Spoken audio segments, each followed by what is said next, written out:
Hi guys, तो आज मैं आपको बनाना सिखाऊंगी स्पेशल सिंधी मिठाई खुराक। तो सबसे पहले हमें एक मोटे पैंदे की कढ़ाई लेनी है और उसमें लगभग 1 कटोरी घी लेना है। और ये 50 ग्राम गोंद है, ये आपको मार्केट में मिल जाएगा। इसकी 2-3 वैरायटी आती है और इसे हम अच्छे से इस घी में डाल के फ्राई कर लेंगे। ये घी में डालते ही फूल जाता है, तो आप इसे चलाते रहिए जब तक ये गोल्डन ब्राउन ना हो जाए। तो अब हम इन्हें निकाल लेंगे।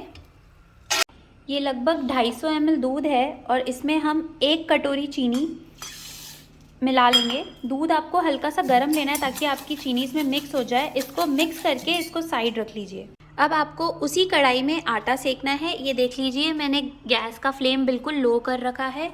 अगर 1 कटोरी आटा है तो 1 कटोरी ही आपकी कढ़ाई में घी होना चाहिए। ध्यान रखिएगा, आपको गैस हमेशा लो रखनी है, कभी भी मीडियम या हाई पे नहीं रखनी है। आपको अब बस इसे धीरे धीरे चलाते रहना है। इसमें थोड़ा ज़्यादा टाइम लगेगा, पर गैस को आपको फ्लेम तेज़ नहीं करनी है। लो फ्लेम पे ही आपको इस आटे को बहुत अच्छे से सेकना है। आपको लो फ्लेम पे इसे ऐसे चलाते रहना है। इसमें 15-20 मिनट्स लगेंगे। थोड़ा पेशेंस का काम है, बट प्लीज़ फ्लेम को तेज़ मत करना क्योंकि ये अच्छे से सिकना चाहिए। देखिए कितना सुंदर चॉकलेट ब्राउन कलर आ गया है, जो खुराक का कलर होता है। इस कलर आने तक आपको इसे पकाना है। जो गोंद हमने फ्राई करा था उसको इस तरीके से पीस लेना है।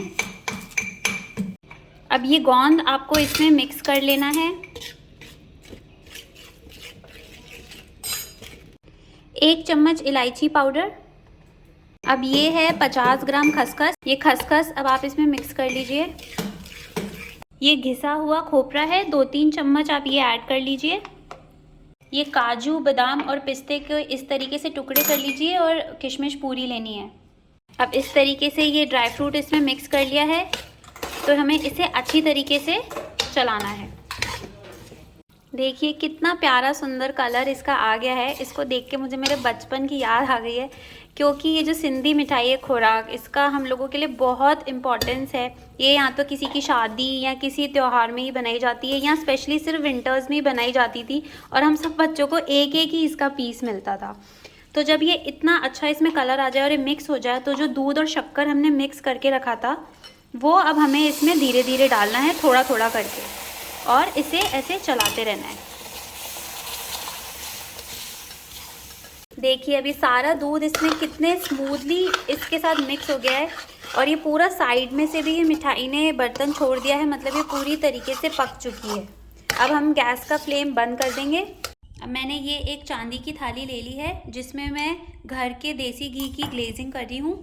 इसको ऐसे पूरी थाली पे आपको फैला लेना है, जिसमें हम मिठाई सेट करेंगे। अब इसको हम ऐसे पूरी प्लेट में सेट कर लेंगे।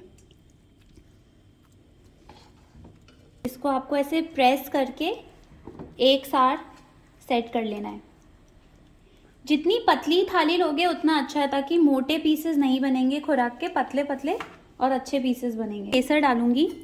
वैसे जब हम छोटे थे तो इन थालों पे 5-5 रुपए के सिक्के या चांदी के सिक्के भी सजाए जाते थे, तो मैं इसके ऊपर सिर्फ केसर डाल रही हूँ। अब हम इसको ठंडा होने, सेट होने के लिए रख देंगे 2-3 घंटे। तो ये रेडी है हमारी सिंधी खुराक। मुझे कमेंट्स में ज़रूर बताना आपको ये कैसी लगी।